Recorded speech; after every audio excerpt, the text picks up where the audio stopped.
பரணி கேக்குதா? ஆரம்பிச்சிடலாமா? இன்னைக்கு என்னென்ன அப்டேட் வந்துச்சுன்னு எனக்கு தெரியல, ஏன்னா நான் ஈவெண்ட்ல இருந்தனால. நீங்க ஃபுல்லா கவர் பண்ணிருங்க. அதுக்கப்புறம் டக்லைஃப் ட்ரைலர் பத்தி பேசிட்டு இன்னைக்கு ஷார்ட்டா முடிச்சிடலாம். ரொம்ப நேரம் கூட பேச வேணாம். ஓகே ஓகேண்ணா, கண்டிப்பா. நீ மேஜரா வந்த அப்டேட்னாலே தக்லைஃப் ட்ரெய்லர் தான். மற்றபடி பெருசா எந்த அப்டேட்டும் வந்த மாதிரி எனக்கு தெரியல இன்னைக்கு.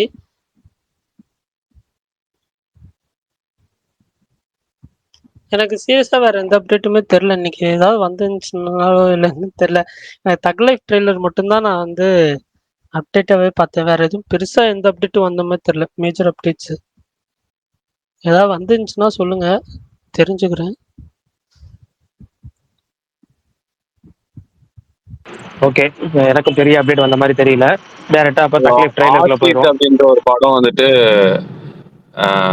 மலையாளத்துல வந்தது, மலையாளத்துல வருதுல்ல, அது தமிழ்லயும் வந்து 23rd ரிலீஸ் ஆகுது. ஆமா ஆசாதி ஆமா. ஆசாதி ஆசாதி ஆசாத். மஞ்சுமேல் பாய்ஸ்ல நடிச்சிருந்தாருல, புலிக்குள்ள விழுந்தவர், அவரு ஹீரோ நடிச்சிருக்க படம் போல இருக்கு. அது வந்து மே 23 ரிலீஸ் தேதி அனௌன்ஸ் பண்ணியிருக்காங்க. கரெக்ட். அதே மாதிரி நேஸ் படம் வெங்கட் press பிரபு. meet போச்சு இன்னைக்கு. ஓகே ஓகேண்ணா.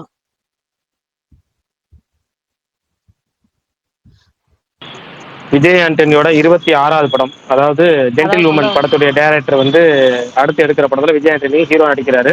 அந்த படத்துடைய டைட்டில் 26வது படம். அனௌன்ஸ்மெண்ட் வந்து மே 19 ரிலீஸ் ஆகும்னு அனௌன்ஸ் பண்ணிருக்காங்க. அதாவது திங்கட்கிழமை ரிலீஸ் ஆகும்னு அனௌன்ஸ் பண்ணிருக்காங்க. அந்த அப்டேட் வந்துச்சுன்னு நினைக்கிறேன். வேற எதுவும் அப்டேட் பெருசா அப்டேட் வந்ததில்ல. டைரக்டா வந்து நயன்தாரா சிரஞ்சீவியோட அடுத்த படத்துல ஹீரோயினா புக் ஆயிருக்காங்க. அதாவது சிரஞ்சீவி அனில் ரவிப்புடி காம்பினேஷன்ல மெகா 157 அந்த படத்துல வந்து நயன்தாரா ஹீரோயினா இன்னைக்கு அனௌன்ஸ் பண்ணிருக்காங்க. அதுக்கு அனௌன்ஸ்மெண்ட் வீடியோவும் வந்துருந்துச்சு. அவ்வளவுதான் பெரிய அப்டேட், வேற ஒன்றும் இல்லை. டேரக்டா நம்ம தக்லீஃப் ட்ரைலருக்குள்ள போயிடுவோம். ட்ரைலர் எப்படி இருந்துச்சுன்னு சுமார் போட்டு இருந்து ஆரம்பிப்போம், அப்படி லைனா போவோம், அதை பத்தி பேசலாம்.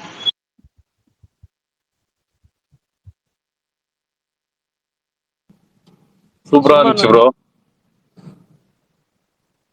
எனக்கு ரொம்ப பிடிச்சிருந்தது ட்ரெய்லரு. ரொம்ப சத்தத்துல பார்த்தேன். ரெண்டு வாட்டி போட்டாங்க நான் போன இடத்துல. நான் ஒன்றும் ஃபோனில் பார்க்கல, எனக்கு டைம் இல்லை. இப்போ தான் பிரகாஷ் ப்ரோ விட்டுட்டு நான் வரேன். எனக்கு வீட்டுக்கு தான் போய் இன்னும் நல்லா பார்க்கணும். ஆனால் பயங்கரமான ஒரு, எனக்கு பார்த்த வரையும் வந்து பயங்கர ஒரு ஃபீல் கொடுத்த ஒரு ட்ரெய்லர். எனக்கு ஒரு பார்த்தோன்னே தோணுச்சு இது கண்டிப்பாக ஹிட் ஆகும் அப்படின்ட்டு ஒரு இது. இதுல வந்து எனக்கு வந்து முன்னாடியே தெரியும் ஆக்சுவலா வந்து எஸ்டிஆருக்குமே அந்த பயங்கர ஒரு இம்பார்ட்டன்ஸ் இருக்கும் அப்படின்னு. ஸோ எந்த ஒரு சர்ப்ரைஸும் ஆகலை. ஏன்னா வந்து அவருக்கு ஈக்குவலா இவருமே வந்து ஒரு ரோல் கொடுத்து பண்ண வச்சது வந்து பெரிய விஷயம். இப்போ படமா இது வந்து எப்படி வந்திருக்கோம் அப்படின்றத நினைச்சுதான் வந்து இப்போ நான் வந்து ரொம்ப எக்ஸைட்மெண்ட்ல இருக்கேன். எனக்கு ரொம்ப பிடிச்சது ட்ரெய்லர். ஷார்ட்டா சொல்லணும்னா சூப்பரா, ரொம்ப சூப்பரான ஒரு ட்ரெய்லர்.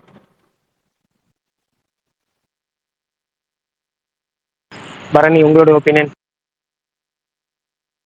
இல்லை உண்மையிலே நான் எக்ஸ்பெக்ட் பண்ணதோட நல்லாவே இருந்துச்சு. ஓகே. ஆனால் இந்த கதைக்களம் வந்து ஆல்ரெடி ரொம்ப கொஞ்சம் சிமிலராக வந்து இருந்துச்சு செக்கச்சவந்தவனுக்கு. பட் இருந்தாலுமே வந்துட்டு பெர்ஃபார்மன்ஸ் வைஸு இவங்க 2 பேர் காம்போ வந்து ஃப்ரெஷ் இல்ல, புதுசா இருக்குல்ல. இதுக்கு முன்னாடி இந்த காம்போ ஸ்க்ரீன்ல பார்த்ததில்ல. அதனால எனக்கு ஒரு மாரி நல்லா இருந்துச்சு. மேக்கிங் வைஸும் நல்லா இருந்துச்சு.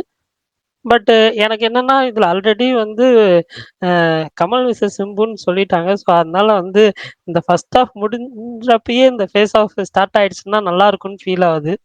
மத்தபடி ஓகே தான். எனக்கு ட்ரெய்லர் ரொம்ப நல்லா இருந்துச்சு. பட் வந்து கொஞ்சம் நமக்கு ஜில்லா கதை மாதிரி இருந்துச்சு. ஜில்லா செக்கச்சவந்தவானம் அந்த மாதிரி இருந்துச்சு. பட் வந்து ட்ரெய்லர் எப்பவுமே எனக்கு வந்து இந்த 2 நிமிஷம்லாம் எப்பவுமே போர் அடிக்காது. ட்ரெய்லர் வச்சு நான் எந்த படத்தையும் டிசைட் பண்றது இல்ல. ட்ரெய்லர் எனக்கு ரொம்ப பிடிச்சிருந்துச்சு. இல்ல அதுவுமே எனக்கு வந்து கரெக்ட் தான். எல்லாரும் சொல்றது வந்து அந்த செக்கச்சவந்த மௌனம்ல வந்துட்டு அவருக்கு அடுத்தது யாரு அப்படின்ற ஒரு இது, அந்த பிளாட் தான். என்னன்னா மோஸ்ட்லி வந்து ஒரு சிமிலர் பிளாட்ல ஒரே டைம்ல இல்ல பல டைம்ல வந்துட்டு நிறைய கதை வந்திருக்கு. ஆனா என்ன ஸ்கிரீன் பிளே வந்து இது எப்படி இந்த படத்துக்கு எப்படி பண்ணிருக்காங்க அப்படின்றதும் ஒரு மெயினான ஒரு இதுவா இருக்கும். அது டிபெண்ட் பண்ணி தான் இந்த படத்தோட ஒரு ஒரு ஒரு பயங்கரமான ஒரு புல்லிங் ஃபேக்டர் இருக்கு. பார்ப்போம்.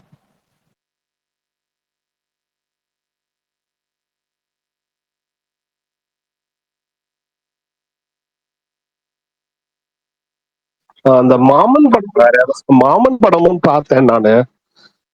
பட் வந்து என்ன அந்த படம் வந்து ஆஹ் இதா வந்து அது அட்வர்டைஸ்மெண்டா இருக்கட்டும், பப்ளிசிட்டியா இருக்கட்டும், அதுலதான் அந்த படம் ரொம்ப ஜெயிச்சிட்டாங்கன்னு எனக்கு தோணுது. படம் நல்லா இருக்குன்னு எல்லாத்தையும் நம்ப வச்சிருக்காங்க. படத்துக்கு போய் பார்க்கும்போது எனக்கு அதான் ஃபீல் ஆச்சு. நிறைய பேர் ரிவ்யூ பார்த்து நல்லா இருக்கு நல்லா இருக்குன்னு சொல்லியிருக்காங்க, நல்லா இருக்குன்னு சொல்லியிருக்காங்கன்னே உள்ள வராங்க.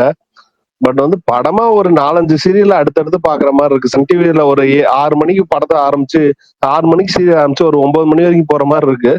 பட் வந்து பப்ளிசிட்டியா அந்த படம் ஜெயிச்சிருச்சு. அதுதான் இது என்னன்னா ஒரு சின்ன விஷயம் ப்ரோ. அதுல கரெக்ட். இது ஒரு ஒரு இந்த பாயிண்ட்ல என்னன்னா, பப்ளிசிட்டின்றதை தாண்டி சூரியோட ப்ரீவியஸ் மூவி வந்துட்டு அந்த மாதிரி ஒரு ஹிட் கொடுத்துருச்சு. ஸோ ஆப்வியஸா எல்லாரோட மைண்டும் வந்துட்டு இந்த படமும் நல்லா இருக்குன்னு சொல்லும் போது எல்லாருக்குமே வந்து அப்போ நிஜமாவே வந்து ஒரு டவுட்டே வராது. இந்த படம் கண்டிப்பா அப்போ சூரியோட படம் மாதிரி பழைய அந்த இது மாதிரி இதுவும் ஹிட் அப்படின்ற ஒரு மைண்ட்ல வந்து எல்லாருமே வந்து டிஃபால்ட்டாவே வந்துருவாங்க. ஸோ மிக்ஸ்டு ரிவ்யூஸ் வந்தா கூட இந்த படம் வந்துட்டு ஆஹ் எல்லாரும் தியேட்டர்ல போய் பார்க்குற அளவுக்கு பண்ணதுக்கான ரீசன் வந்துட்டு அதுதான். பப்ளிசிட்டி இந்த படம் பேஸ் பண்ணி மட்டும் இல்ல. இல்ல எப்பவுமே சூரிய வந்து என்ன பண்றாரு, ஒரு ஆடியோ ரிலீஸா இருந்தாலும் சரி, ஒரு படம் ரிலீஸா இருந்தாலும் சரி, ஒரு ஒரு கூட்டத்தை கூட்டிக்கிறாரு, பயங்கரமா நல்லா இருக்குன்னு சொல்ல வச்சிடறாரு, மண்சோறு சாப்பிட வைக்கிறாரு, தியேட்டர்ல இருந்து ஒரு வீடியோ எடுத்து அழுகிற மாதிரி போடுறாரு. சோ அதெல்லாம் தான் இந்த படத்தோட சக்சஸா நான் நினைக்கிறேன். இதனால என்னன்னா, அடுத்து ஒரு நல்ல படம் வரும், இங்க வந்து எல்லாரும் நல்லா இருக்கு நல்லா இருக்குன்னு மக்கள் எவனும் தியேட்டருக்கு போக மாட்டான். இல்ல கூட்டத்தை கூட்டி இருக்காருன்னு சொல்றீங்க, அது அவர் மட்டும் இல்ல. ஆல்மோஸ்ட் எல்லா ஹீரோவோட நீங்க படம் பாத்தீங்கன்னா, ஆடியோ லான்ச் எல்லாம் பாத்தீங்கன்னா அது நடக்குது. அவருக்கு மட்டும் இல்ல, இது எல்லாருக்குமே நடக்குது. அந்த ஒரு பாயிண்ட். இந்த மாதிரி வந்து இல்ல இந்த மாதிரி அதோட இல்ல இந்த மாதிரி பண்ற விஷயங்கள் எல்லாருமே வந்துட்டு எல்லாருமே பண்றாங்க. அதோட நிக்கிறது இல்ல, ஃபர்ஸ்ட் ஷோக்கு டிக்கெட்டும் கொடுத்து அனுப்பிச்சுடுறாருன்னு நினைக்கிறேன். எனக்கு தெரிஞ்ச நிறைய டிக்கெட் எல்லாம் கொடுத்து அங்க இருந்து ரிவ்யூ எல்லாம் போட வச்சு நிறைய பண்றாருன்னு எனக்கு தோணுது. பர்சனலா எனக்கு தோணுது. அரசியல் ப்ரோவா? ஆமா ஆமா ப்ரோ. இல்ல இந்த மண்சோறு சாப்பிடுறதுன்றது அது அவரே வந்து ஒரு இன்டர்வியூல இல்ல ஒரு பேட்டி கொடுக்கும் போது வந்து கண்டிக்க வேண்டிய விஷயம். படம் நல்லா இருந்தா அதுவா ஓடுன்னு சொல்லி அவரே சொல்லிட்டாரு. அது இல்ல ப்ரோ, அதுதான் சொல்றேன். அது வந்து அவரே பண்ண என்ன சொல்றது, குழந்தைக்குள்ள விட்டுட்டு அவரே நீங்களே பாம்பு வைப்பீங்களா, நீங்களே எடுப்பீங்களா, அந்த மாதிரி கதை தான் அது. அது எனக்கு அப்படி தெரியல. பட் ஓகே, நீங்க உங்க பார்வையில ஓகே. பட் இருந்தாலும் வந்து இது மீன்ஸ் எல்லாரும் நல்லா இருக்குன்னு சொல்றாங்களா அப்படின்றது வந்து கொஞ்சம் டவுட். சில பேர் நல்லா இருக்காங்க, சில பேர் நல்லா இல்லைன்றாங்க. இல்ல இப்ப எப்படி இருக்குன்னா, ஒரு படத்தை நல்லா இருக்குன்னு சொல்லிட்டோம்னா அவங்கள வந்து ரொம்ப திட்டுறாங்க. ஒருத்தருக்கு பிடிக்கும், ஒருத்தருக்கு பிடிக்கும். நல்லா இருக்குங்கிறவங்க சொல்றவங்களும் திட்டுறாங்க, நல்லா இல்லைன்னு சொல்றவங்களையும் திட்டுறாங்க. அவன் ஒப்பீனியன் அவன் சொல்லிட்டு போறான். நல்லா இருக்குங்க ஒரு ஸ்பேஸ்ல எல்லாம் சொல்றாரு. இப்பெல்லாம் இந்த பேஸ்புக் இது ட்விட்டர் அந்த மாதிரி எல்லாம் உட்காந்துக்கிறீங்க. அவர் மோஸ்ட்லி எல்லா படத்தையும் நல்லா இல்லைன்னு சொல்லக்கூடியவர் இந்த படத்தை நல்லா இல்லைன்னு சொல்லும் போகும்போது அவர் ஏத்துக்க மாட்டேங்கிறாரு. இவங்க இப்பெல்லாம் உட்காந்து ஒரு உறவோடையே இல்ல அப்படின்றாரு. உறவோட தான் எல்லாருமே இருக்கும். ஒரு கிரிஞ்சா இருக்கு அப்படின்னு சொல்றோம். எல்லாத்துக்கும் ஒரு அப்பா பாசம் இருக்கும், அம்மா பாசம் இருக்கும், இதெல்லாம் இருக்கும் கண்டிப்பா. இது கொஞ்சம் வந்து ரொம்ப எக்ஸ்ட்ரீமா போன மாதிரி, ஒரு சீரியல் மாதிரி போன மாதிரி. அதுவும் விலங்கு சீரியல்லாம் எல்லாருமே பார்த்திருப்போம். ரொம்ப பிடிச்சிருந்துச்சு. இப்போ பிடிச்சிருக்குன்னு சொல்றவங்களையும் விட்டுறணும், பிடிக்காதுன்னு சொல்றவங்களையும் விட்டுறணும். நம்மளுடைய ஒப்பீனியனை தான் நம்ம சொல்ல போறோம். அதை போட்டு அவங்கள போட்டு திட்டக்கூடாதுங்கிறதா என்னுடைய ஒப்பீனியன். பொதுவா சொல்றேன் நான். சில ஸ்பேஸ்ல எல்லாம் பாத்தீங்கன்னா உங்களுக்கு தெரியும். இல்ல ப்ரோ, எல்லாருமே படத்துக்குமே வரும் ப்ரோ. இல்ல இந்த படத்துக்குன்னு இல்ல, எல்லா படத்துக்கும் நீங்க பாசிட்டிவ் சொன்னா வேற ஒரு டீம் வந்து உங்களை வந்துட்டு ஏன் இந்த படம் நல்லாவே இல்லையே இதை போய் பாசிட்டிவ் சொல்றேன்னு சொல்லுவாங்க. நெகட்டிவ் சொன்னீங்கன்னா அவங்களுக்கு சார்ந்த டீம் வந்துட்டு ஏன் இந்த படத்துக்கு என்ன குறைச்சல், நீ வந்து நெகட்டிவ் சொல்றீ அப்படின்னு சொல்லுவாங்க. ஸோ இதெல்லாமே காமன் தான். இது நம்ம வந்து சோசியல் மீடியால இருக்கிற போது இதெல்லாம் நம்ம வந்து அக்செப்ட் பண்ணிட்டு அப்படியே மூவ் ஆன் பண்ணிட்டு போயிடணும். ஏன் சொல்றாங்க எதுக்கு சொல்றாங்கன்னு பார்த்துன்னு வந்தோம்னா எதுவுமே நம்மளால ஃப்ரீயா வந்து ரெஜிஸ்டர் பண்ண முடியாது. நீங்க கரெக்ட் தான், நீங்க உங்க பாயிண்ட் நீங்க வந்து ரெஜிஸ்டர் பண்றீங்க ஓப்பனா. வந்து உங்களுக்கு எந்த ஃபோரம் கிடைச்சாலும் நீங்க உங்க பாயிண்ட் ஷேர் பண்ணுங்க. உங்களோட டிசிஷன்ல நீங்க ஸ்டாண்டா நில்லுங்க. அது யார் சொன்னாலுமே கன்வின்ஸ் ஆகாம நீங்க இருந்தீங்கன்னா அது அவ்வளவுதான். நம்ம அவங்க சொல்றாங்க இவங்க சொல்றாங்க நம்ம வந்து இதுவே பண்ணிக்க தேவையில்ல. உங்க ஒப்பீனியன்ல எப்பவுமே நீங்க ஸ்ட்ராங்கா இருங்க, அவ்வளவுதான். அது சிம்பிளான ஒரு விஷயம் தான். இன்னும் அது ரொம்ப சூப்பரா இருந்துச்சு. ட்ரெய்லரா வந்து ஸ்டோரி எல்லாம் ப்ரிடிகேட் பண்ணாம, இந்த ஸ்டோரி அந்த ஸ்டோரின்னு பார்க்காம, ஏன்னா ட்ரெய்லர்ல வந்து இத வச்சு நம்ம ஒண்ணும் கெஸ் பண்ண முடியாது. இப்படித்தான் இருக்கு அப்படின்னு நம்ம அங்க போனா வேற படத்த கூட இருக்கலாம். ஆனா ட்ரெய்லரா பார்க்கும்போது ரொம்ப நல்லா இருந்துச்சு. ரொம்ப சூப்பரா இருந்துச்சு. படத்துக்கு போக வேண்டிய இல்ல கண்டிப்பா அந்த படம் பார்க்கணுங்கிற ஒரு உணர்வ எல்லாத்துக்குமே குடுத்திருக்கு. அதுல மணிரத்னம் திருப்பி ஜெயிச்சிருக்காரு. கமல் அதே போல வந்து சிம்புக்கு வந்து பெரிய ஃபேன் பேஸ் இருக்கு. சோ கமல் படங்கும் போது கமல் சார் படம்னாலே மத்த ஹீரோஸ்க்கு வந்து அவ்வளவு பெரிய இது இருக்காது அப்படிங்கறதெல்லாம் பிரேக் பண்ணிட்டு அவருக்கும் வந்து நல்லா பயங்கரமான ரோல், ஈக்குவல் ரோலா ட்ரெய்லர்ல அந்த 2 நிமிஷம் ஈக்குவலா அவரும் வந்திருக்காரு. ரொம்ப நல்லா இருக்கு. பார்க்கணும். ஜூன் 5th கண்டிப்பா பார்க்கணுங்கிற உணர்வு வந்து இந்த படம் கொடுத்திருக்கு. இடையில சின்ன சின்ன சாங்ஸ் வேற அதுல வந்துச்சு. அதுவுமே ரொம்ப நல்லா இருந்துச்சு.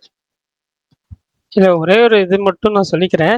கமல் படங்கள்ல மத்த கேரக்டர்ஸ பெருசா பார்க்க முடியாதுன்னு சொன்னீங்க. விக்ரம் படம் பார்த்தீங்களான்னு தெரியல.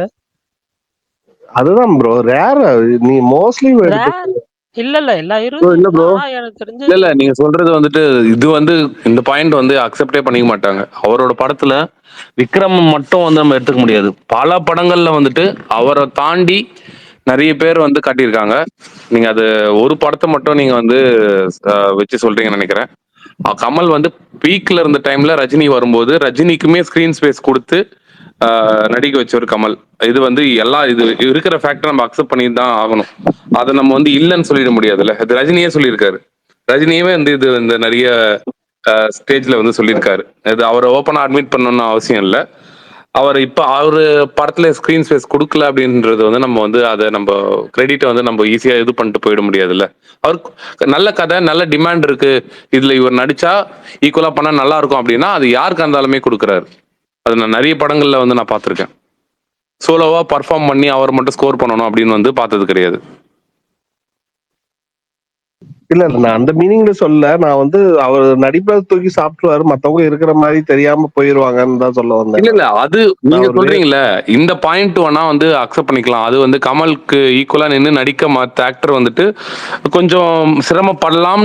சில பேர் வந்து அதை வந்து நிறைய அவர்கிட்ட லேர்னிங்கா எடுத்துக்கிட்டு வந்து அவர் மாதிரி ஒரு ஆக்டர் கூட நடிச்சு நம்ம வந்து நிறைய கத்துக்கிட்டோம் அப்படின்னு சொல்லிட்டு அதை வந்து ரொம்ப வந்து அவங்க இது பண்ணிட்டு போலாம். பட் ஆனா ஓகே, இது வந்து இப்போ அவரு இங்க பண்றது வந்துட்டு ஆக்சுவலா நார்த்ல சரி, தெலுங்குலயும் சரி, இதெல்லாம் வந்து அவங்க பண்ண ஆரம்பிச்சனால தான் அவங்களோட மார்க்கெட் வந்து ரொம்ப வைடரா வந்து இதுவாயிட்டு போகுது.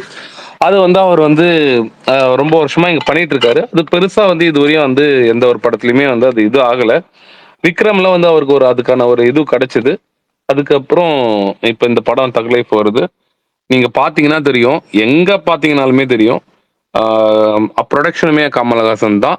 ஆனாலுமே என்ன என்ன வந்து அவர் ப்ரொடியூஸ் பண்ணியிருந்தாலும் கூட அவர் எல்லா பேனர்லயுமே எல்லா ஹோர்டிங்ஸுமே எங்க சென்னையில ஃபுல்லா நிறைய இடத்துல வச்சிருக்காங்க. நீங்க எல்லா ஆட்லயும் பார்த்துருப்பீங்க. அவருக்கு ஈக்குவலா வந்து போஸ்டர்ல அவரோட சிலம்பரசனும் இருப்பாரு. அது வந்து கேக்குதுங்களா? இந்த தக் லைஃப்ங்கிற இதுலயே இருக்காரு. அதுதான் எல்லாத்துலயுமே இருக்காரு. ஸோ இது எல்லாத்துலயுமே இருக்கிறது வந்துட்டு அவர் வந்து அவர் பண்ண அச்சீவ்மெண்ட். அவர் எவ்வளோ ஒரு ஸ்டேஜுக்கு போயிட்டாரு. கமலஹாசன் வந்துட்டு எவ்வளோ ஒரு உயரத்துக்கு போயிட்டார். பிளஸ் அவர் ப்ரொடியூஸ் பண்ற படங்க. அவர் வந்து அவர் ஹீரோவா நடிச்சுக்கிட்டு அவர் மட்டும் பெருமையா இது பண்ணி காட்டிக்கிட்டு போயிடலாம். அப்படி இல்லாம எஸ்டிஆருக்குமே வந்துட்டு அந்த ஒரு இது கொடுத்திருக்காரு. இதுக்கு முன்னாடி விக்ரம்ல வந்து ஃபகத் ஃபாசலுக்கும் சரி, விஜய் சேதுபதிக்குமே வந்து ஒரு ஈக்குவல் இம்பார்ட்டன்ஸ் கொடுத்திருந்தாரு. இந்த மாதிரி பல படங்கள்ல வந்து அவர் வந்து நீங்க விரும்மாண்டி எடுத்துக்கிட்டீங்கன்னாலும் சரி, எல்லா படங்கள்லயுமே எல்லா கேரக்டர்ஸ்க்கும் வந்து அவர் நிறைய இம்பார்ட்டன்ஸ் கொடுப்பார். இன்னொன்னு என்னன்னா, நான் நான் நினைச்சது என்னன்னா இது கமல் சார் படம் தக் லைஃப் அப்படின்னு தான் நான் நினைச்சேன் இதுக்கு முன்னாடி. பட் அப்படி இல்ல, 2 பேர்த்தோட படம், சிம்பு கமல் 2 பேர்த்தோட படம் அப்படின்ற மாதிரி இருந்துச்சு ட்ரெய்லர் பார்க்கும்போது. அது நான் என்னுடைய ஒப்பீனியன் தப்பா இருந்திருக்கலாம். Okay bro. சுமார் ஈவென்ட் எப்படிண்ணா இருந்துச்சு? ஈவென்ட் பத்தி அப்புறம் பேசலாம் பண்ணி, நம்ம வேற சரி எதனா ஓகே. பேசுவோம். ஈவென்ட் மணிமேகலை கைத்துக்கு இருக்கீங்க. நம்ம வந்து அது பேசணும்னா வந்து அது கரெக்டா இருக்காது. அது நிறைய பேர் வந்து அது என்ன ஈவெண்ட்னு பார்த்துட்டு கூட மாட்டாங்க. ஜஸ்ட் நம்ம அதை ஸ்கிப் பண்ணிட்டு நம்ம ட்ரைலர் பத்தி பேசிட்டு நம்ம அடுத்த இதுக்கு அப்படியே இது பண்ணி போயிடலாம். சரி ஓகேண்ணா. மணிமேகலை சொல்லுங்க. என்னது நான் கை தூக்குறதுக்கு முன்னாடி ஈவென்ட் பத்தி கேக்குறீங்க? நான் கை தூக்காம எனக்கு வாய்ப்பு குடுக்க மாட்டீங்களா? இல்ல மேடம், நீங்க கை இல்ல தூக்கிட்டீங்க, ஈவெண்ட்டை பத்தி அதனாலதான் பேச பெருசா பேசணும், அதுதான் நீங்க கை பெருசா பேசணும். தூக்கிட்டீங்க, நாளைக்கு நம்ம டீட்டெயிலா பேசுவோம். நீங்க கை தூக்கிட்டீங்க. நான் அதனாலதான் பரணியை வந்து என்ன பண்றதுன்னு தெரியல. உடனே அதை பத்தி பேசினா இப்போதைக்கு வந்து டைம் பத்தாது. மணிமேகலை வெயிட்டும் பண்ண மாட்டாங்க. அவங்க வந்துட்டு சுவிட்சர்லாந்துல இருந்து வர வந்து பேசுறேன்னு சொல்லுவாங்க. இதெல்லாம் வந்து நாங்க வந்துட்டு ரொம்ப ஹலோ ஹலோ ஹலோ போதும் போதும் போதும், இதெல்லாம் ரொம்ப ஓவரு. நான் அப்படிலாம் எனக்கு உண்மையாவே டைம் இல்லைங்க. எனக்கு அந்த மாதிரி தான் நான் அவனும் அதிகாரம் பண்ணி உங்களை இது பண்ணிட்டு என்னைக்குதான் பேசிட்டு இல்ல போகணும். என்னைக்குதான் நீங்க டைம் இருக்குன்னு சொல்லியிருக்கீங்க? இதெல்லாம் ஒரு நாள் சொல்லுங்க. எப்போ மணிமேகலை வந்தாலுமே எனக்கு உண்மையிலே டைம் சனிக்கிழமை இல்லைன்னு தான் சொல்றீங்க. சனிக்கிழமை ராத்திரி 7:45க்கு டைம் இல்லைன்னு சொல்ற ஒரே ஆள் நீங்க தான் மணிமேகலை. இன்னைக்கு சொல்லல, நான் மத்த நாள் சொல்ல. இன்னைக்கு நான் ரொம்ப நேரம் கை தூக்காம தானே வெயிட் பண்ணேன். நீங்க தான் என்ன வேற வேற பேசுறீங்களோ அப்படின்னு நினைச்சு நான் ஏதாவது குறுக்கீடு வந்துருங்கிறதுக்காக நான் கை தூக்குனேன். சரி சொல்லுங்க. நீங்க சொல்லுங்க. ஐயோ இப்படிதான் மறந்து போயிருவேனே, ஐயோ. என்னது ஃபர்ஸ்ட் இத பத்தி பேசுனீங்கல்ல, அது எனக்கு எனக்கு உண்மையா நான் நிறைய படங்கள் பார்க்க மாட்டேன். அது நான் நிறைய வாட்டி இந்த ஸ்பேஸ்ல சொல்லியிருக்கேன். நான் அந்த படத்தோட கம்பேர் பண்றது அந்த மாதிரி எதுவுமே நான் பண்ண மாட்டேன். எனக்கு பொதுவாவே ஒண்ணு பார்த்தோன்னா அது எப்படி நான் உணர்றேன் அப்படிங்கிறது மட்டும் தான் நான் பேசுறேன். அது மாதிரி எனக்கு நீங்க வந்து ஒரு ஒரு வேலையை நம்ம நம்ம நம்ம சாதாரணமாவே எடுத்துக்கோமே, ஒரே ஒரே வேலையை ரிப்பீட்டா செஞ்சுட்டு இருக்கும்போது நமக்கு அதுல ஒரு சலிப்பு தட்டும், இல்ல நமக்கு வந்து ஒரு மாதிரி போர் ஆயிருவோம். அந்த மாதிரி எல்லாம் இருக்கும்போது ஒரு ஒரு கலைஞன் வந்து ரொம்ப குழந்தையில இருந்து இன்னைக்கு 70 வயசுல வரைக்கும் அதே அதே அளவு ஆர்வத்தோட அதே அளவு உழைப்போட ஒரு ஒரு கேமரா முன்னாடி நிக்கும் போது அதே ஒரு ஒரு இது இருக்குல்ல அவர்கிட்ட, அந்த ஒரு பவர் இருக்குல்ல, அது அது வந்து உண்மையா அவர்கிட்ட கத்துக்கணும், எல்லாரும் கத்துக்கணும். அவர் சினிமாவை எவ்வளவு நேசிக்கிறாருங்கிறது வந்து அந்த ஒரு இதுலயே தெரியும். நீங்க வந்து நான் இன்னைக்கு இவ்வளவு பெரிய உலக நாயகன் அந்த மாதிரி எந்த ஒரு டேக் இருந்தாலும் கூட நான் அத வந்து ஒரு சாதாரணமா நடிச்சுட்டு போக மாட்டாரு அவர் எதையுமே. அந்த அந்த அளவுக்கு ஒரு என்ன சொல்றது, அவர் வந்து எப்பயுமே ஒரு படமா தான் அந்த படம் வெற்றி அடையணும், அந்த படத்துல எல்லா கேரக்டரும் பேசப்படணும் அப்படின்னு தான் நினைப்பாரு. அதுதான் அவர் கலையை நேசிக்கிறதுக்கான நிறைய இடங்கள்ல அவர் சொல்லுவாரு. நீங்க வந்து மாதவன் அந்த அன்பே சிவம் படத்துல இருந்து இன்னொரு படம் கூட நிறைய படம் பாத்தீங்கன்னா ஆஸ்திரேலியால போய் நடிச்சிருப்பாங்க ஒரு படம். அந்த படத்துல கூட மாதவனுக்கு சரிக்கு சமமா இது இருக்கும். நீங்க அவர் வந்து இன்னொரு கலைஞனுக்கு இடம் கொடுக்க மாட்டாருன்னு சொல்றதெல்லாம் அதெல்லாம் சரியில்லை. சரியில்லாதுங்கிறத விட அவர் எப்பவுமே ஒரு படமா தான் வெற்றி அடையணும்னு தான் நினைப்பாரு. அவரோட இப்ப இப்ப சிவகார்த்திகேயனை வச்சு ஒரு படம் எடுத்தாருல, அதுலயே அவரோட அதே மாதிரி அவர் தயாரிப்புக்கு போடுற அந்த ஒரு முயற்சின்னு சொல்றேன். எதுவுமே அவரு எந்த முயற்சி எடுத்தாலுமே அது அது என்ன என்ன மாதிரி ரிசல்ட்டா இருந்தா கூட அவர் அதுக்கு போடுற முயற்சிகள்ல அவர் எந்த குறையுமே வைக்க மாட்டாரு அப்படிங்கிறது வந்து நிறைய பேருக்கு தெரியும். அவருக்கு நிறைய அவர் எவ்வளவு கஷ்டப்பட்டு ஒரு படத்தை எடுப்பாரு. அதே பார்வையோட மக்களால அது ஏத்துக்கவே அன்பே சிவமே கூட தான் சொல்றேன். அந்த படம் ரிலீஸ் ஆனா அந்த படம் வெற்றி அடைஞ்சிருந்தா அது மாதிரி ஒரு 10 படம் எடுத்திருப்பேன்னு சுந்தர்சி சொல்லுவாரு. அந்த படத்தை மக்கள் ஏத்துக்கல, இப்ப நல்லா இருக்குன்னு சொல்றாங்கங்கிற மாதிரி கமலஹாசனோட நிறைய படம் அந்த மாதிரிதான். அவரு அவரு போடுற உழைப்போ இல்ல அவரு பாக்குற ஒரு கலை பார்வையிலயோ அந்த படத்தை யாருமே பார்க்க மாட்டாங்க. அந்த படம் வந்து அந்த டைம்ல ஓடி இருக்காது. அதுக்கப்புறம் அதை நல்ல நல்ல படம்னு சொல்லி என்ன யூஸ்? என்ன ஒரு படம் வெற்றி அடைஞ்சாதானே அந்த படத்துல இருக்கிற குழுவினருக்கு அது வந்து ஒரு ஊக்கமா இருக்கும். அடுத்து அடுத்து நம்ம இப்படி ஒரு படம் பண்ணணும் அப்படிங்கிற ஒரு ஒரு ஊக்கமே வரும். நீங்க வந்து சும்மாவே நம்ம வருமானத்தை பார்க்க கூடாது, அந்த படம் நல்ல படமான்னு பார்க்கணும்னா அது நம்ம சும்மா வேணா சொல்லிட்டு போலாம். அது வந்து கமல்ஹாசனுக்கு அது உண்மையாவே அவர் எத்தனையோ முயற்சி அது மாதிரி பண்ணியிருக்காரு. அது நிறைய வாட்டி தோல்வியும் அடைஞ்சிருக்கு. ஆனாலும் அது அவரு விட்டு கொடுக்காம அத தொடர்ச்சியா செய்யறாரு இல்லையா, அதுக்கே ஒரு மிகப்பெரிய பாராட்டு தரணும். அப்படிங்கிறது தான் எனக்கு எப்பயுமே எனக்கு அவர்கிட்ட இருக்கிற அந்த உழைப்பும் அவர்கிட்ட இருக்க அந்த என்ன அதுக்காகவே எனக்கு அவரை என்ன சொல்றது ஒரு அட்மைர் பண்றோம்னு சொல்றோம் இல்லையா, அது வந்து எனக்கு ரொம்ப ரொம்ப பிடிக்கும் அவர்கிட்ட அது. ஆனா எனக்கு என்ன இப்போ ஒரே ஒரு இதுன்னா, இவ்வளவு கஷ்டப்பட்டு எல்லாமே பண்ணிட்டு ஒரு படத்தோட ரிலீஸ் டேட்டு ஒரு ரிலீஸ் பண்ற அந்த நாள் இதெல்லாம் ஏன் வந்து ஒரு மாதிரி எல்லாருக்குமே போய் பாக்குற மாதிரியான ஒரு நாள்ல வைக்கல அப்படிங்கறது தான் இப்ப பெரிய கவலையா இருக்கு. இந்த படமும் வியாழக்கிழமை அங்க ரிலீஸ் பண்றாங்க, அதான் ரொம்ப கவலையா இருக்குங்க. இப்ப எல்லா பெரிய ஸ்டார் படமுமே வியாழக்கிழமை தாங்க ரிலீஸ் ஆகுது. அது வியாழக்கிழமை மேலே எனக்கு கடுப்பாகுது, மூஞ்சிலே குத்தணும் போல இருக்கு. இல்ல நீங்க சின்ன நடிகர்கள் வெள்ளிக்கிழமை படம் ரிலீஸ் ஆச்சுன்னா நல்லா இருந்துச்சுன்னா அடுத்த 2 நாள் சனி ஞாயிறு லீவு, ஓகே. இப்ப பெரிய நடிகர் படம்னா வியாழக்கிழமை ஃபுல்லா புக் ஆயிரும், வெள்ளிக்கிழமையும் ஓரளவு நல்லா புக் ஆயிரும்ன்றதுனால வியாழக்கிழமை ரிலீஸ் பண்றாங்க. இன்னும் கொஞ்சம் இல்ல டைம் அதுதான் கிடைக்குதா இருந்தா ஏன்னு புதன்கிழமை கேக்குறேன். ரிலீஸ் ஆக நீங்க வாய்ப்பு ஏதோ இருக்கு. ஒரு விசேஷ நாள்ல ரிலீஸ் பண்ணலாம். இல்ல இவ்ளோ பெரிய ஒரு நடிகர், இவ்ளோ பெரிய உழைப்பு போடுறாரு. எவ்ளோ அது அது ஏன் இந்த மாரி ஏதோ ஒரு நாள்ல ஒரு மாரி ரிலீஸ் டே இவ்ளோ உழைக்கிற மக்கள் ஏன் வந்து ஒரு ரிலீஸ் டேட்ட வந்து கரெக்ட்டா சூஸ் பண்றாங்கல்லங்கிற ஒரு பெரிய கோவமா இருக்கு. ஏன்னா, நீங்க ஒரு ஒரு சனிக்கிழமையோ, இல்ல ஒரு வெள்ளிக்கிழமை நைட்டோ ஒரு படம் ரிலீஸ் ஆகுதுன்னா கூட நம்ம போய் பார்க்கலாம். ஒரு வியாழக்கிழமை வேலை நாள் அந்த மாரில யாருங்க கீழ இது சிரிச்சுட்டே இருக்கீங்க? கொஞ்சம் சிரிக்கிறத இல்ல நிப்பாட்றீங்களா? மணிமேகலை எனக்கு கன்ஃப்யூஸ் ஆகுது. விக்ரம் படம் எப்ப ரிலீஸ் ஆச்சு? ஜூன் யா 3. அந்த எனக்கு மாதிரி அதெல்லாம் ஒரு தெரியாது. அதான் நான் சொல்றேன். நான் அந்த ஜூன் ரிலீஸ் ஃபர்ஸ்ட் வீக் தேதிலாம் பார்க்கறது இல்ல. June first week sentiment. ஏங்க கமலஹாசனுக்கு அந்த மாரி சென்டிமெண்ட்லாம் இருக்காதுங்க. கமலஹாசனுக்கு இருக்கான்னு தெரியல. ஆர்கேல ஏங்க இருக்கு. 2013ல இருந்து 2025 12 வருஷம் ஆச்சுங்க. 12 வருஷத்துல பெரியவர்கள் படம் வந்து கிட்டத்தட்ட ஒரு 35ல இருந்து 50 வந்திருக்குன்னு வச்சுங்களேன். 50 படங்கள்ல 40 45 படங்கள் வந்து வியாழக்கிழமை தான் ரிலீஸ் ஆயிருக்கு. இப்போ புதுசா வந்து வியாழக்கிழமை அதான் சொல்லி ஷாக் நான் ஆகுறீங்க. இப்பதான் புதுசா கவனிக்கிறேன். நீங்க பெரிய இந்த சினிமாலயே ஊறி பலன் அதுதாங்க செஞ்சு போட்ட 12 வருஷமா இந்த இப்படிதாங்க மாரி நீங்க நடக்குது. சொல்லுங்க. 12 வருஷமாவே அப்படிதாங்க ஓடுது. 12 வருஷமா எல்லா படங்களும் பெரிய படங்களும் வியாழக்கிழமை ரிலீஸ் ஆகுது. எக்ஸ்ட்ரா ஒரு நாள் வசூல், எக்ஸ்ட்ரா ஒரு நாள் உங்களுக்கு வந்து ஆடியன்ஸ் கொண்டு போய் ரீச் ஆகிறது, வீக்கெண்ட் கலெக்ஷன் எக்ஸ்ட்ரா. ஏன்னா இப்பெல்லாம் வந்து ஒரு படத்துடைய 70% கலெக்ஷன்ங்கிறது முதல் 4 நாள் 5 நாள் தான். அதை தான் அவங்க பார்ப்பாங்களே தவிர இந்த ஃபாரின்ல வந்து வியாழக்கிழமைங்கிறப்ப புதன்கிழமை பிரீமியர் ஷோ போடணும், அதில் ஒர்க்கிங் டே எங்களால் பார்க்க மாட்டாங்கிறதுக்காகலாம் பார்க்க மாட்டாங்க. ஏன்னா பெரும்பாலும் அதையும் ஃபுல்லாகி பார்க்குற ஆட்கள் தான் அதிகம்.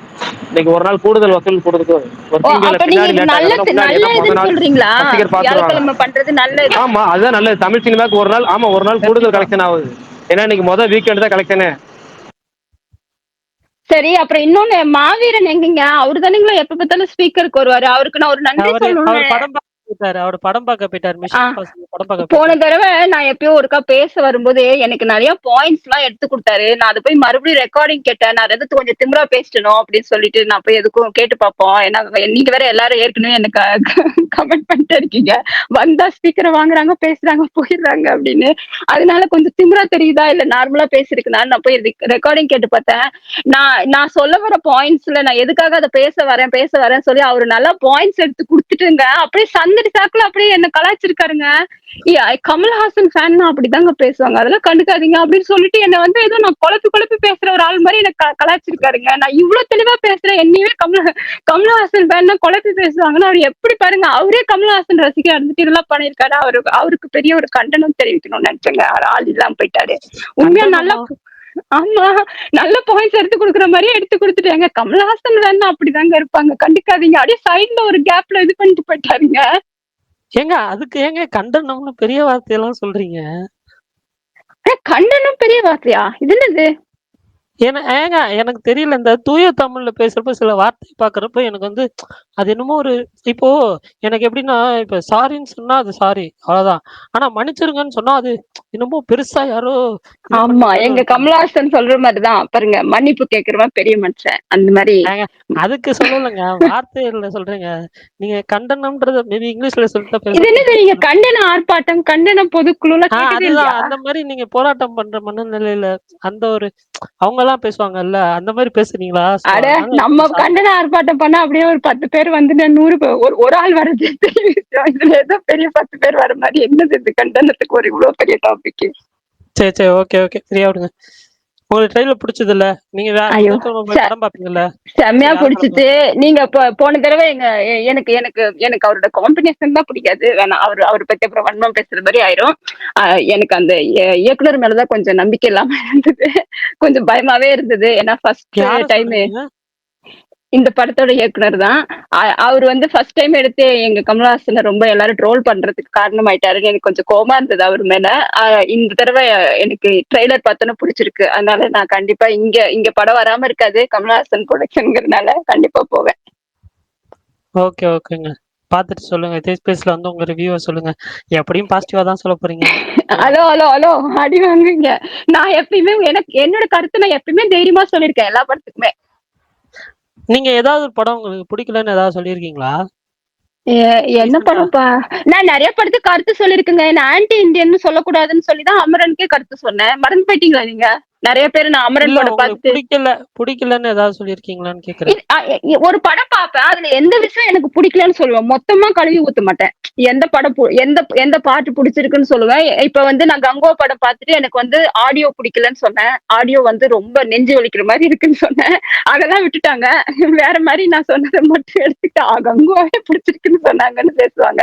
நான் எப்பயுமே தான் ஒரு படத்துல இப்ப ரெட்ரோ பார்த்தேன். எனக்கு பாட்டு ரொம்ப பிடிச்சிருக்கு. எனக்கு கவிஞர்கள் ரொம்ப பிடிச்சிருக்குங்கிற மாதிரி கங்கோல எனக்கு கவிஞர்கள் ரொம்ப பிடிச்சாங்க. ஏன்னா எங்க மதன் கார்கி எழுதி இருந்தது. அது மாதிரி அதுல இருக்கிற பாசிட்டிவ்னு நான் சொல்லுவேன், நெகட்டிவும் சொல்லுவேன். அது வந்து நீங்க கவனிக்கணும். அது மாதிரிதான் நான் அமரன் சொன்னேன். கமலஹாசனோட தயாரிப்பு அதுல நல்லா தெரியுது. சிவகார்த்திகேயனோட உழைப்பு நல்லா இருக்கு. ஆனா வந்து ஒரு ராணுவத்தை பத்தி எடுக்கிறது வந்து இதா இருக்கு. நான் இதெல்லாம் சொன்னா என்ன ஆன்டி இண்டியன் கீழே கழுவி ஊத்துவாங்களா? அந்த மாதிரிலாம் நான் கேட்டு தானே பேசினேன். மறந்து போயிட்டீங்களா? சரி, ஓகே ஓகே, ஃப்ரீயா விடுங்க. இப்பயும் அதுதான் சொல்றேன். எல்லா படத்துக்குமே நான் பாசிட்டிவ் நெகட்டிவ் அதுல இருக்கிற எல்லா இதுவும் தான் பேசுறேன். விடாமுயற்சியில இருந்து எல்லாமே பேசுறேன். ஆனா நான் ரொம்ப திட்ட மாட்டேங்க. அது அது ஆனா திட்டுற மாதிரி தெரியுதா தெரியல.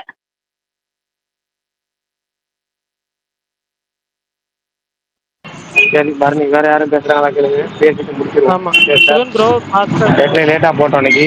பேசுறீங்களா? சுகன் ப்ரோ, பாவம் சுகன் ப்ரோ மேட்ச் நடக்கணும், அதுல எதிர்பார்த்துட்டு இருந்துப்பாரு. சுகன் இருங்க, ஒரே ஒரே ஒரு விஷயம் மட்டும். சாரி சாரி, பிரகாஷ் நீங்க சென்னைக்கு போறேன்னு சொல்லவே இல்ல முத நாளே. என்னது எல்லாம் இப்படி போய் சிம்புல நான் பார்க்கவே போக மாட்டேன், கூட்டமே எல்லா பிடிக்காதுன்றீங்க. எல்லா எல்லா நாளும் பேச வந்தீங்கன்னா தெரியும் உங்களுக்கு. அடுத்த நாள் நீங்க வரல. ஒரு 4-5 நாளைக்கு முன்னாடி சொல்லிட்டு தானே இருந்தோம், சென்னைக்கு போறோம், இந்த ஈவெண்ட் அட்டன் பண்றோம். அப்படியா? நான் கேக்குறது இல்லைங்க டெய்லியும். சரி சரி, பாவங்க, நான் யாரும் குறுக்கிட்டேன், நீங்க ரைட், பேசுங்க. ஓகே. ஓகே, சரி, சுகன் பிரதர் இல்லை பாஸ்கர் பிரதர் சொல்லுங்க, பேசுங்க. அதோட நம்ம பேச முடிச்சுக்கலாம். நான் ஏற்கனவே லேட்டாக தான் ஆரம்பிச்சிருக்கோம் இன்னைக்கு.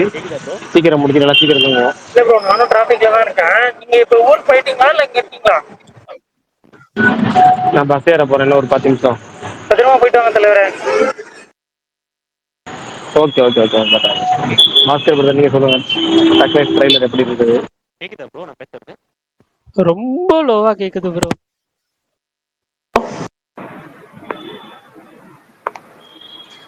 இன்னும் கேட்கவே மாட்டேங்குது.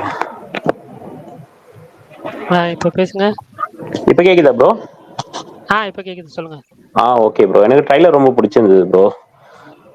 நல்லாவே இருந்துச்சு. என்ன அந்த கொஞ்சம் அந்த செக்கச்சி வந்த வானம் அந்த படத்தை கொஞ்சம் ஞாபகப்படுத்துற மாதிரி இருந்துச்சு. அப்புறம் இன்னொன்று என்னன்னா, அது ஃபாதர் சன் அந்த கான்ஃபிளிக்ட்ன்ற ட்ரைலர்லேயே ஏன் ரிவீல் பண்ணாங்கன்ற மாதிரி தான் தோணுச்சு.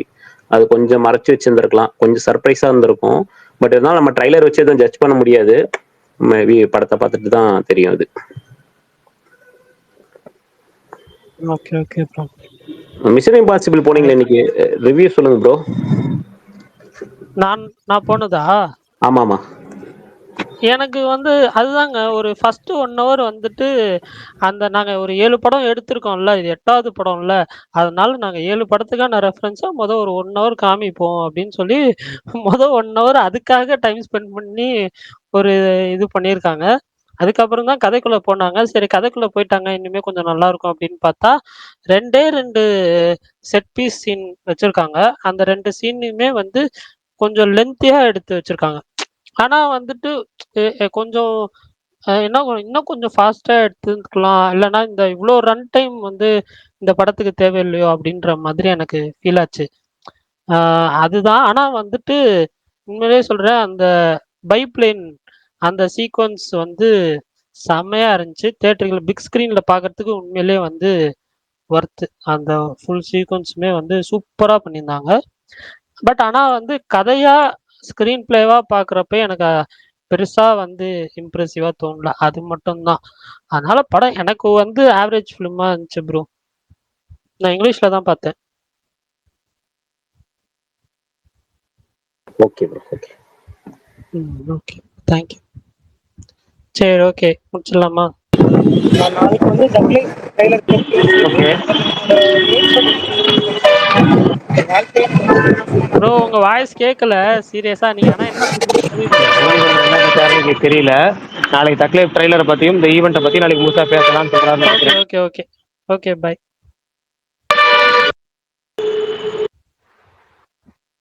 ஓகே பாய், நாளைக்கு முழுசா டீட்டெயில்டாக பேசுவோம். Bye bye. பாய்.